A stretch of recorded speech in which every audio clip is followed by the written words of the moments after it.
Hello guys, welcome back to this channel. In today's video, I'll be showing you how to create a group chat on TikTok.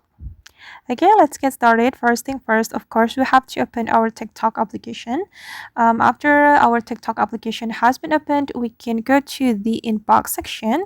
Click on the inbox, and if you want to create a group chat, you can click on this plus button on the top left and choose some friends that you want to add to your group chat on TikTok. I'm going to select this one and this one as well, and then we can click on start group chat.